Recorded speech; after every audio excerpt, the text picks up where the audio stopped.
Queridos hermanos, vamos a continuar nuestra meditación sobre el purgatorio. Dios a veces hace revelaciones a unos santos, les da revelaciones, y Santa Francisca Romana narra en su vida que tuvo una célebre visión del purgatorio. Vio el purgatorio dividido en tres partes. Interesante. Vio el purgatorio dividido en tres partes. La primera es la más lejana del cielo y casi limítrofe con el infierno. Entonces, la más lejana del cielo, limítrofe, toca casi el infierno. En ella están la primera. La segunda, la región intermedia es la más poblada y la tercera es la más cercana al cielo. Entonces ve tres partes del purgatorio: la más lejana cerca del cielo, la más cerca del infierno, la más poblada, la intermedia, y la más cercana del cielo. Veamos esto, es interesante, esto puede ayudarnos en nuestra vida espiritual. En la región más lejana del cielo y casi limítrofe del infierno, allí están sufriendo atrozmente dos clases de personas: los mundanos, que habiendo cometido graves culpas retardan hasta la muerte su conversión completa, suponiendo que se salven, ¿no? Que se arrepientan, que pueden comenzarse. Los mundanos, los que siguen pecando hasta que llegue la muerte, lo que es grande peligro, porque uno puede morir sin ningún sacramento y perderse eternamente. Pero suponiendo que esos mundanos que han diferido su conversión hasta la muerte, bien, allí están casi al borde del infierno. Allí. Además, las almas consagradas a Dios, para las cuales aún las culpas más ligeras, las faltas, la vida tibia, las ingratitudes a la gran vocación recibida, constituyen una grave cuenta que pagar ante la justicia divina. Entonces, los que más sufren en el purgatorio, los que están casi al borde, cerca del infierno, bien, son los mundanos que han diferido su conversión hasta el fin, y los religiosos, los sacerdotes, los que fueron tibios, faltas ligeras y ingratitud con la grande vocación. ¿Por qué? Porque dice en la Biblia Dios a los sacerdotes: sed santos porque soy santo. Pero también lo dice a todos los fieles, pero especialmente a los sacerdotes. Esto es la región más cerca del infierno. La región intermedia es la más poblada. En ella las penas de sentido son aún indecibles. El deseo ardiente de purificarse, unirse a Dios, es tan intenso que hace gemir a aquellas almas angustiadas, las cuales, sin embargo, no solo están resignadas a sufrir, sino que anhelan aún sufrimientos todavía mayores para poder purificar del todo sus manchas que las tienen separadas de Dios. Entonces, la región intermedia es la más poblada y sí tienen dolores indecibles, sufren muchísimo y quieren sufrir para purificarse cuanto antes y subir al cielo. Ahí la tercera región es la más cercana del cielo. Escuchen esto. En ellas las almas son más santas y más puras. Las penas de sentido para ellas son más ligeras y apenas existen, pero la incoercible nostalgia de Dios las hace arder en una llama espiritual y las apremia de tal modo que todo instante de separación les parece una eternidad. Todo instante de esperar le parece una eternidad. Si yo muriese en este momento, ¿a qué región del purgatorio iría a parar? Pongamos, esta noche yo muero, ¿a dónde voy? No lo sé, pero lo que sí sé con certeza es esto: que debo evitar toda mínima ofensa de Dios, que debo expiar con la oración y la penitencia las culpas pasadas, que debo ayudar a las almas purgantes, siendo esto una obra de misericordia entre las que agradan más a Dios. Entonces, el hecho de ayudar las almas purgantes es una grande caridad. El que hace obras de caridad, limosnas, oraciones, rosarios, o escucha su misa, ofrece su comunión por ellas, hace grandes obras de caridad. El que hace celebrar misas por eso, había más grande. Se cuenta el libro del padre Martín de Cochem sobre la misa. Dice, había una mujer que ofrecía cada mes misa para los difuntos. Y una vez perdió su trabajo, quedó enferma y perdió su trabajo. Después tiempo, cuando sanó, sanó, ya no tenía trabajo, ya no tenía nada, salió a la calle y se acordó que hacía celebrar misas por los difuntos. Y le quedaba solo lo del día en su bolsa. Fue a la iglesia, vio a un padre que estaba ahí. Padre, ¿tiene intención? No, aquí esta limosna, por favor, haga misa por los difuntos. Escuchó la misa, comulgó, rezó, y ahora dijo, en nombre del Señor, voy a ver qué hago para mí y para mi futuro, un trabajo. Y de repente un muchacho se acerca, señorita, ¿usted busca trabajo?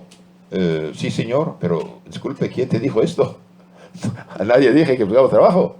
No, tipo, vaya a tal dirección, tal lugar, busca a una muchacha como tú. Entonces se fue, toc, toc, toc, toca la puerta, una señora ya mayor abre la puerta. Señora, buenos días, ¿usted busca una muchacha? Sí, pero disculpe, ¿quién te dijo esto? Yo no dije, ayer despedí la mía y no dije a nadie todavía que buscaba una muchacha. ¿Cómo sabes esto? Al levantar la cabeza había una foto de un joven, ahí dice, este muchacho en la calle me dijo, ¿cómo? ¿Es mi hijo muerto hace años? Sí, pero no sé, a mí me dijo.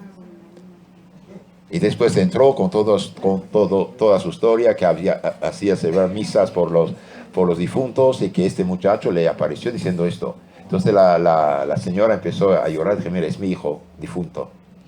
Es mi hijo difunto. Ella pensaba que estaba en el cielo, pero usted hoy lo sacó del purgatorio, haciendo ofrecer la Santa Misa por él.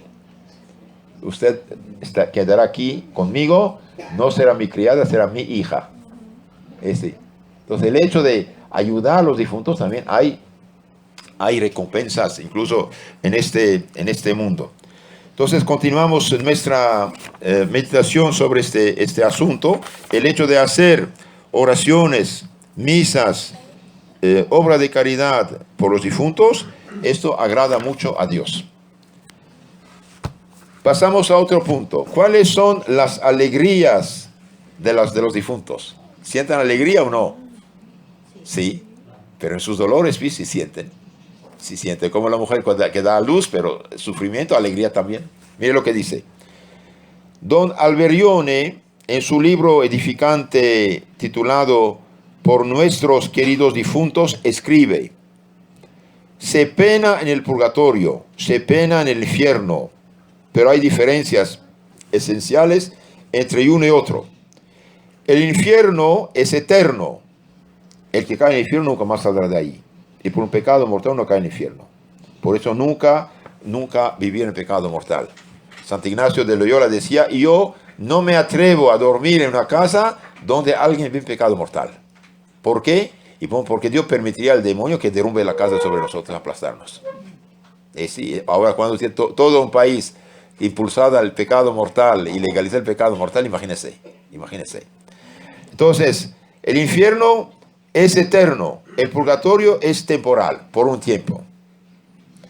El infierno es sin ninguna esperanza de salvación. El purgatorio es la segura certeza del paraíso. El que está en el purgatorio está seguro que un día saldrá de ahí. Y si aceleramos su salida, mejor para nosotros y para él también. Porque el alma que sube al cielo, del purgatorio sube al cielo, se hace nuestro protector, nuestro abogado, nuestro defensor. Si hicimos una obra de caridad por él, él hará 100 veces más por nosotros. El purgatorio es el estado transitorio de un alma amada y esperada por Dios en el cielo. El infierno es un sufrir desesperado y sin beneficio. El purgatorio es un sufrir para entrar dignamente en el cielo. El infierno tiene la maldición eterna de Dios. El purgatorio la bendición paterna del Señor. No olvidemos, el purgatorio es obra de amor de Dios. Misericordia, amor y justicia también. Quiere esas almas llevarlos al cielo, pero hay ese impedimento de la deuda con la justicia divina. Entonces les da la posibilidad de purificarse y llegar al cielo. El infierno, decimos, es un sufrir desesperado, sin beneficio. El purgatorio es un sufrir para entrar dignamente al cielo.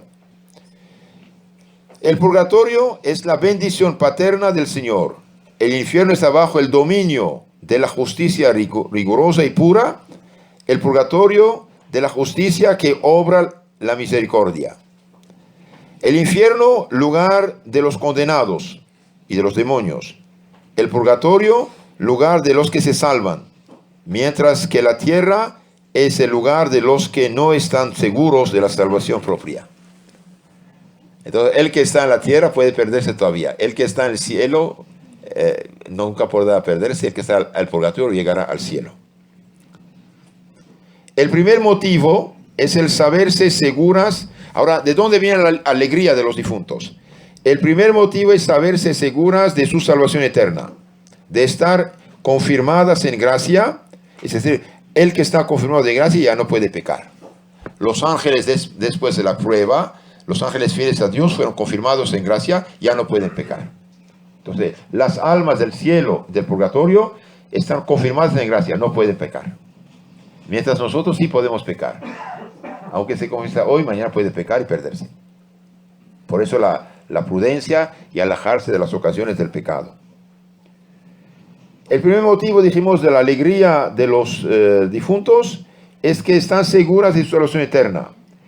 Están confirmadas en gracia y están en la imposibilidad de pecar más. No pueden pecar más. Ningún santo, hasta no acabar esta peregrinación terrena, tiene esta suavísima certidumbre, que hace deseables los dolores de las almas purgantes. Este es el segundo motivo de alegría.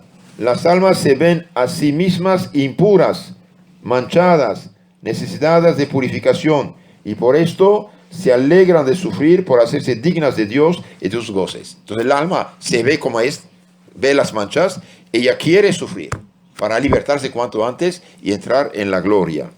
Tercer motivo es el amor ardiente que tienen hacia Dios. El amor no mide, no siente el sacrificio, más aún lo desea, porque se sabe que es un medio necesario para unirse al objeto amado. Las almas purgantes aman ardientemente su bien supremo, por lo cual el sufrir por él y para unirse a él se les convierte en medio de tantos sufrimientos en una grande alegría. Sufre, pero está contenta. Sufre porque sabe, esto produce. Como cuando, no sé, un hombre que, supongamos, Dios no quiera, su casa está quemándose, él hace grande esfuerzo, penetra en las llamas y saca a sus hijos, él ya con fuego saca, está contento. ¿Por qué? Porque logra sacar a sus hijos.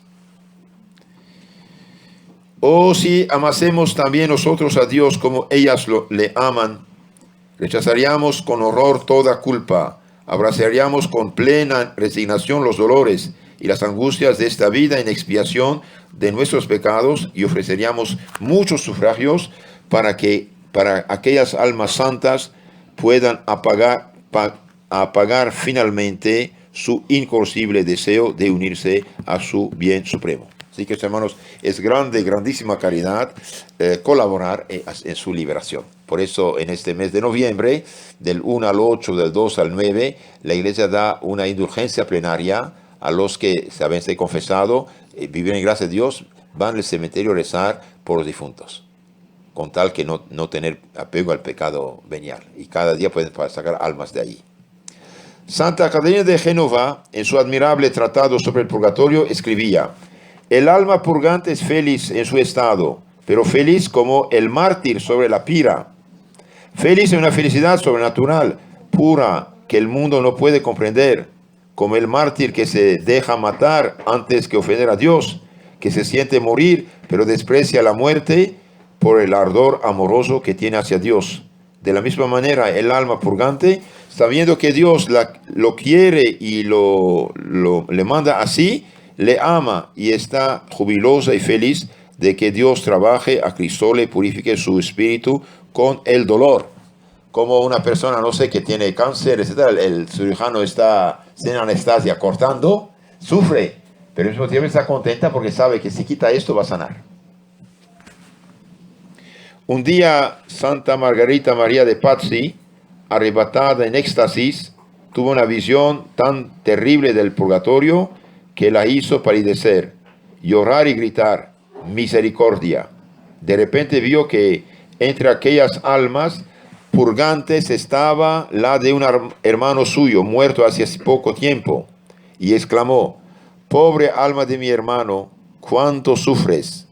Y sin embargo, veo que estás consolado, ardes y estás contento porque sabes que estas penas son el camino que lleva a la felicidad eterna. Así es, las almas purgantes sufren penas atroces, pero están contentas y resignadas con la voluntad de Dios y aún se gozan de sufrir para purificarse cada vez más y hacerse santas.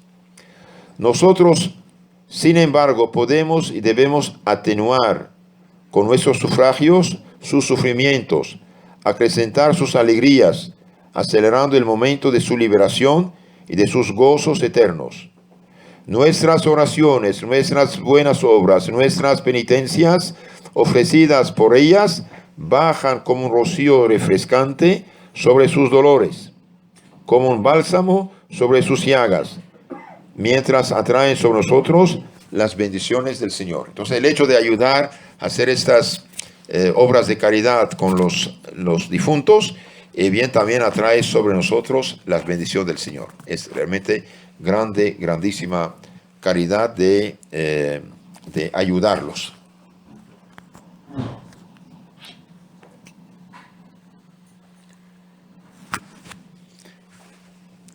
Otra pregunta muy, muy interesante. ¿Qué saben de nosotros? ¿Pueden esas almas recibir nuestros mensajes, nuestra ayuda? ¿Qué pasa? ¿Cómo está el alma separada?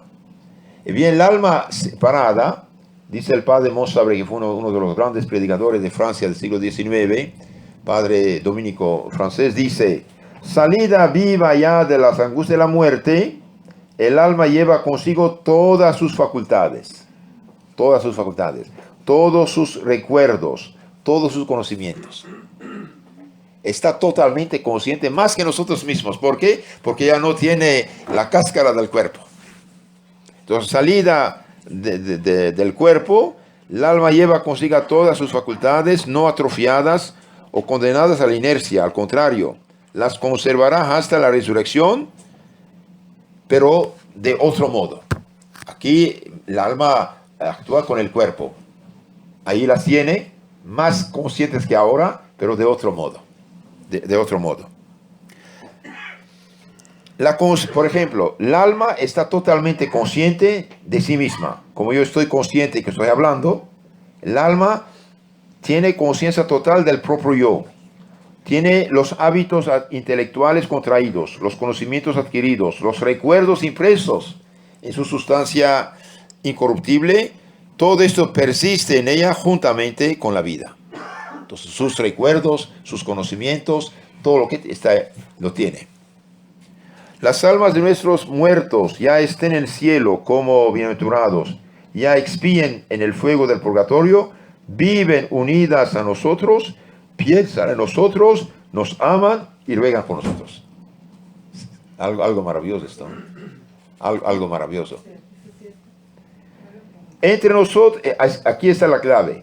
Entre nosotros y nuestros difuntos hay una unión admirable, invisible, pero real. ¿Y qué es lo que une los fieles del cielo, de la tierra, del purgatorio? ¿Qué es? La gracia. La gracia. Escuchen esto. Entre nosotros, nuestros difuntos, hay una unión admirable, invisible, pero real. Hay un intercambio de pensamientos, afectos, oraciones. Se dan todos los elementos de una verdadera amistad eterna. Qué consolador es este pensamiento. Nosotros no hemos perdido a nuestros seres queridos que han muerto con el beso del Señor, es decir, en estado de gracia. Están ahí arriba y nos miran, piensan en nosotros, nos esperan. Otro tanto debemos hacer nosotros, pensar en ellas, amarlas y rogar por ellas. Ahora dije, ¿qué es lo que nos une? Es este. El fundamento de la devoción a los fieles difuntos es este dogma consolador de la comunión de los santos. Esta mañana hemos visto en la página 15 ahí del Catecismo Ilustrado, donde comunión de los santos. Iglesia del cielo, de la tierra, del purgatorio, ¿sí? Y ahí está intercomunión de los bienes. Entonces, lo que nos une es el dogma consolador de la comunión de los santos. La Iglesia universal, ya sea que camine todavía en este mundo, la Iglesia militante, o la Iglesia purgante del purgatorio, o la Iglesia triunfante, bien están en unión y forman lo que llamamos el cuerpo místico de Cristo. Es decir, nosotros y Cristo formamos un solo ser delante de los ojos de Dios. Entonces, ¿qué es lo que nos une? La gracia santificante, el estado de gracia. Mire lo que dice aquí. Esta vida de la gracia santificante que une a los fieles, las almas, no se extingue con la muerte, sino solamente con el pecado mortal, que la seca a nosotros, haciendo sarmientos secos, separados de la vida de Cristo. Entonces, lo que separa el alma de los demás y de Cristo es el pecado mortal. La persona que muere en estado de gracia, que es en el cielo, la tierra o purgatorio, y bien el flujo de bienes se comunica entre ellos mediante la gracia santificante. Somos de la misma familia. Como un árbol, que con todas las ramas de un árbol, ¿de dónde sacan su vida? Del tronco. El tronco es Cristo. La savia es la gracia, nosotros somos las ramas. Habrá una rama seca, ya se acabó. Por eso lo que separa el alma de Dios y de las demás almas es el pecado mortal.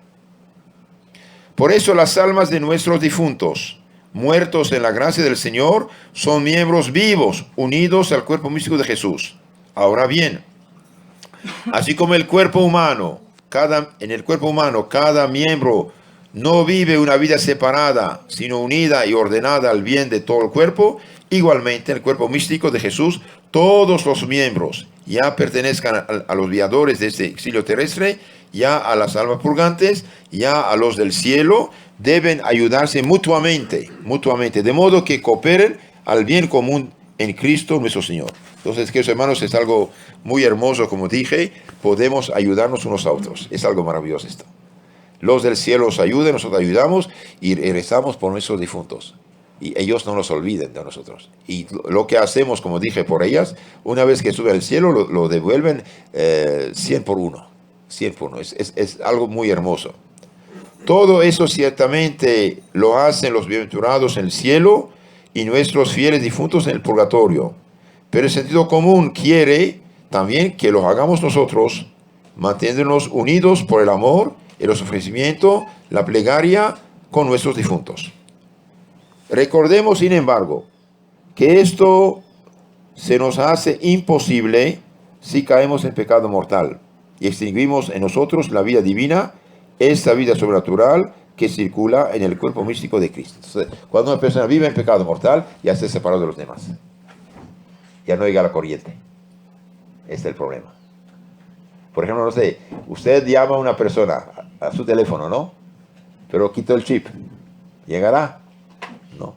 Quito la batería. No llegará. Pero si usted tiene la batería, él tiene la batería, y cada vez que tiene su chip, sí llegará el mensaje. Entonces, este mensaje, esta batería, este chip, es el estado de gracia.